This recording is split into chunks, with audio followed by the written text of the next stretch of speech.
Hello, and welcome to the Rock Metal Podcast. I'm your host, John Harris, and today on Rock Metal Podcast, we have OPERUS. They have a new album called Score of Nightmares, which is released on June 19th. I've got 2020, is that correct? Correct. Okay, beautiful. Via Pride and Joy Music. Right now I'm being joined by David to share some more information about this stellar release, Why the Boys Are Lost, Where the Falcons Fly. So, David, welcome to the show. Thanks for having me. Absolutely great to have you on. You mentioned you were just at the gym. How was the gym, baby? It's good, man. Getting those gains. It's nice to be back. That's for sure. Yeah, you mentioned nice to be back. Getting some gains. What ended up happening, if you don't mind me asking? What happening at the gym, or? Yeah. I don't know. I actually, to be honest, it was not something I was like crazy into before, but I guess just after the pandemic and things opened up again, I thought just kind of jumped into it, gone full meathead these days, and just another little hobby, something to get me out of the house. Yeah, full meathead as a result of the pandemic. So that's kind of an interesting thing. Has the pandemic changed anything else? Like music-wise, OPERUS, we have a record that was released, I'll call it the hopeful stage of the pandemic, where people were like, you know what, we can't do March right now, but let's do June. June will be the good time to do it. Yeah. It wasn't. There was still no hope of any concerts. I think we did have that was still pretty, like, in terms of like in Toronto, like things were pretty far away still. But you're right. Like it was a good time to kind of get something going, or hopeful that we could see the end maybe. But little did we know. Little did we know, baby. Yeah. There was a record producer that I had interviewed once, and he mentioned how hopeful it was to release stuff in the summer of 2020, but how effing stupid it turned out to be. I would call it ignorant. We just didn't know. Yeah. I mean, ideally, you release and play some shows and go on tour or whatever. But I mean, for me personally, though, I think I've been listening, and that's one thing I did do is I took the time to really listen to like full albums, like front to back, especially releasing an album like song order and all that stuff. Listen to some of the classics, some of the new stuff, and that I think maybe some people did take that time to actually sit down and listen. I hope to to a full album or anything, more music for me at least. Mm-hmm. Yeah. What did that experience do for you? What did you come away with? So, for example, you listen to a classic album, you listen to a modern album. What did you come away with that? I don't know. Has the ordering of songs changed? I think people put their singles right at the beginning now. I think more and more people are trying to just grab, like, I think attention spans maybe have diminished a bit. So if you got something, if you think that's your single, I think a lot of people throw it right at the beginning. I'm not sure that we necessarily did that for Score of Nightmares, but something I'll be thinking about a little bit more going forward. And then, it was interesting to listen to some older albums. Like, they're not crazy long or whatever. I think it was interesting. Some people, like 45 minutes or whatever, that seems like a good album. Like a lot of the classics are, half an hour, a little bit more. So that's another thing that kind of took me by surprise. But and I think our standards have gotten higher and higher. So it's harder and harder to impress people or to catch someone's ear these days. But I had a good time. Yeah, lots of metal. It's good. Mm-hmm. Yeah. Well, so many considerations depending on how far back you go, because the album length was physical because it was on vinyl. Yeah. And there was only so much you could fit on both sides. And I don't know if you noticed or not, but I found a lot of times they follow an old school pattern of you have like a fast song at the beginning to bring people in. You kind of slump them down. You end the first side of the record with a ballad of some kind. You flip the record over and you kind of follow that same pattern again. Huh. Cool. Yeah, no, I don't get an opportunity to listen to a lot of vinyl, something I would definitely like to look into.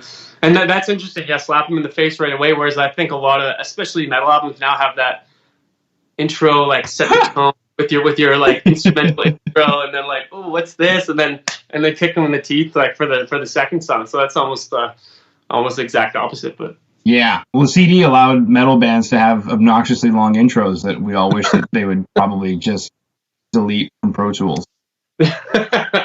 It's everyone's just like opening like beginning of the concert, like, just come on stage already. Yeah, just get out there. I don't need to hear any more pre-programmed kick drums and I don't need to hear it anymore. Just play. You're not a fan. Yeah. You're just stalling. What's wrong? Got to make that hour and 45-minute set. Yeah. So, yeah. Save my voice. Exactly. 12 minutes of it will just be ominous keyboard sounds. Now, speaking of ominous keyboard sounds and sets and albums, Score of Nightmares, you did mention briefly that you hadn't put all the singles up at the front, so to speak. And that kind of reminds me of records from the 80s where they would have like the lead single at the back of the album. I'm like, what was the point? Go away. But Score of Nightmares, let's chat about it. Yeah. What is this record about? Does it have a theme? There is no theme throughout. It's not like concept album or anything like that. Just we kind of wrote each song as its own piece, and then kind of put them together. And Oscar Rangel, our lead writer there, he's got like a massive library of songs. This guy just pumps them out, and then as a band we kind of cherry pick the ones that we like, and then sort of add all our parts to it, and then release them. So there's no real theme, and we often have a working title that we use for songs, and then sometimes that totally changes with the lyrics, or sometimes I get that working title and run with it. But as far as a theme throughout, it's not really anything concept, just songs that we loved as a band and bring them together, and sounds that we thought fit well together. Okay. Like guitars and drums and bass and stuff. That stuff, yeah. Those things. I've heard they work well together. Sometimes. Yeah, sometimes, baby. Okay, sweet. Now, since this record was released about almost a year and a half ago at this point, what has gone on since then? Yeah, we've just been writing.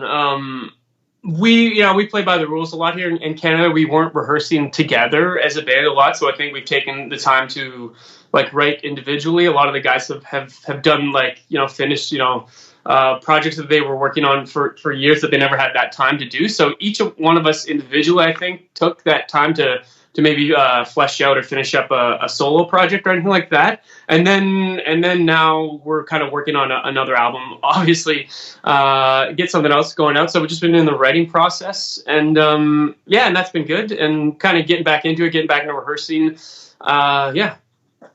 Okay. Is there anything that you can say about the new record at this point in time? Nothing solid. There's going to be, we're still very much in the writing process right now. Okay. All right. Now, something else that came across my desk was a couple of music videos. Yes. We've got a music video for Lost, a music video for Where Falcons Fly. Yeah. Okay. Take us through, let's pick one, Lost. Take us through this music video. Yeah, well, we probably would have done videos obviously sooner. It's a little bit late for the album to be releasing them, but it was really hard. We did a lyric video for Ruin, and we had one camera for that. But it was hard for us to meet up, and obviously you weren't supposed to be out there filming or whatever. So we just did that recently in Ottawa with Darkmoon Productions, and this was Wojtek Sokolowski, our bassist, sort of his brainchild. And we kind of try to weave it in loosely to the theme of the video of Lost and what that means physically and metaphorically, in time and in your mind and in space and stuff like that. So some cool visuals that we just tried to throw together, and cool playthrough stuff and slow-mo, and we're pretty proud of the final concept there. And I think Joe Moon is incredible cinematographer to work with. Mm-hmm. Yeah, his name pops up quite a bit. Now, I'm in Edmonton myself, and nice. Speaking of following rules, our premier played by his own set of rules, and I don't think he's going to rerun office as a result of that. But that's thanks to all of us. Anyway, now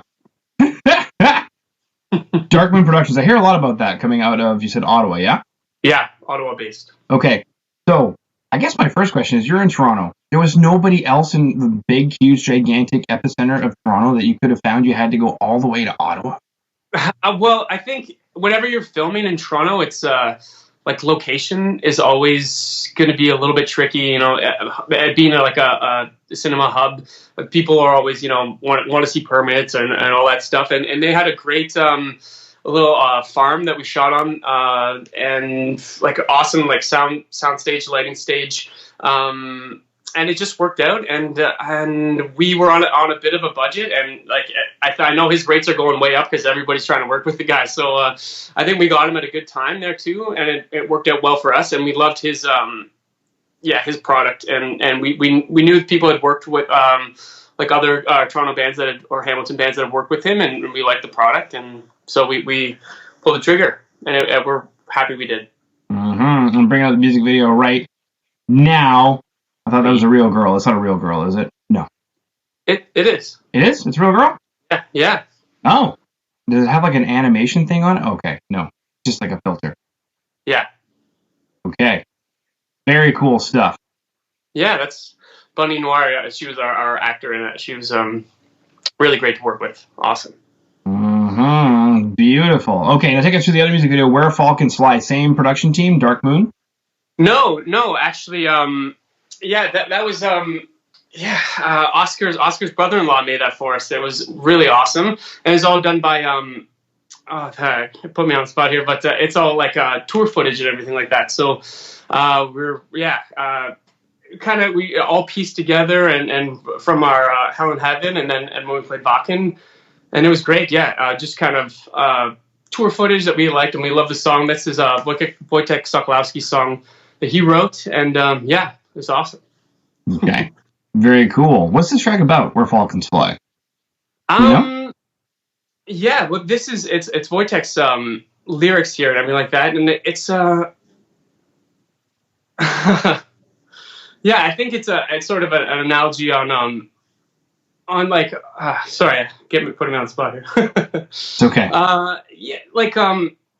The Falcon, and it's sort of a metaphor for watching over us and days past, and kind of a take on what we grieve for and what life maybe was like, and kind of what it's become now. Okay. I know we kind of chatted a little bit about the album already, but is that like a theme that maybe is present in the album more than one place, or is it just in the track Where Falcons Fly? Yeah, no, I think it's woven throughout the album. I think we play with time, and I think all of us in the band really, it's like, I think that's obviously like the power metal, like Castles and Dragons and everything like that. But even just like where we are as a society and people today, I think there's a grieving for, for days past, for a simpler time, for, and how time kind of changes and moves through us, and how people are remembered, and who we remember today, and what we carry on with us for family and for role models and icons throughout time. Yeah, a lot of changes sweeping through the pandemic. You even started going to the gym. That's a sweeping change. Indeed. Yeah. Groovy. Now, does that shirt say Walkin or Dawkin? Walkin. Walkin. Yeah. Okay. 2019 when we played. Yeah. All right. Awesome experience. Okay. Now, I know you just said it was an awesome experience, but take us through the download on that. Not download festival, Walkin. Take us through the download on that. What was that like? Oh, yeah. It was incredible. Just like such a well-run festival, and just how enormous it was, and all the bands, and that for me, like, it's kind of like the holy land for all these people to come together and just be like immersed in metal culture from the whole range of it. Just like an incredible experience, and to play all the crew and everything, the setup was just like so meticulously run, and we just had a blast as a band, and even as a fan too. After we played, just there's so much to take in. Silly question, or maybe a simple question. How did you get there? Did you apply? What happened? Yeah, well, JJ Tartaglia, our bassist, he does the Walkin Metal Battle here, and he goes and has been going like for a long time, every year. So I think he's got his talents in there, and he has some connections, and I think, and then he would know a little bit more about like that whole process. But I know we did apply and were accepted, and then ended up playing, which was awesome. You were super excited. In 2019, you finish it out. You're ready to conquer 2020. Yeah. And we've Hell in Heaven was the festival we played just really close to Mexico City, and I think that was officially one of the last music festivals in the world before the pandemic shut down. We literally flew back on the 10th or something of March, and then like there was no food in the grocery stores, and just mayhem, and everything shut right down after that. Yeah, no toilet paper. Yeah, it was horrible. It was horrible. Yeah. All right, David, we chatted about releasing basically a pandemic record. Not that it's pandemic themed, but releasing a record in the pandemic and what you guys have done since then. It sounds like you guys are working on a new album. Building in some new habits, going to the gym. That's some pretty sweet stuff. And I guess my next question is, because of the pandemic and because you guys are keeping things separately, has it changed, speaking of new habits, how you guys operate as a band? Yeah, I mean, we played a lot with writing remotely, and to be honest with you, that's been harder than I think we had actually initially anticipated. So maybe this writing process is going a little bit slower than I think we would all like as a band. Getting back into like a regular rehearsal schedule and all that stuff, I think people have been just are building their lives a little bit differently now in those like weekly, commitments and everything like that. Jumping back in and getting their full throttle again has been a little bit challenging for us, to be honest with you. But I think there's a lot that we've all done and on our own that we can bring to this process, especially as musicians, individual artists and everything. So I'm excited to kind of bring all that together. But I think, that's probably been the biggest thing is the remote writing. It takes a little bit longer, but it allows us each to be a little more creative with what we bring to the table. Mm-hmm. I agree. I actually just found out about something that's a really cool tool. In my last interview, they use this, I don't even know what it is just yet, but it's called Audio Movers. You go to audiomovers.com. I don't know how it works, but you're able to work in reasonably real time. So they were gathered at their home studio. They had the producer in another country listening in and able to listen to the demo sessions and share screens and share Pro Tools sessions and stuff.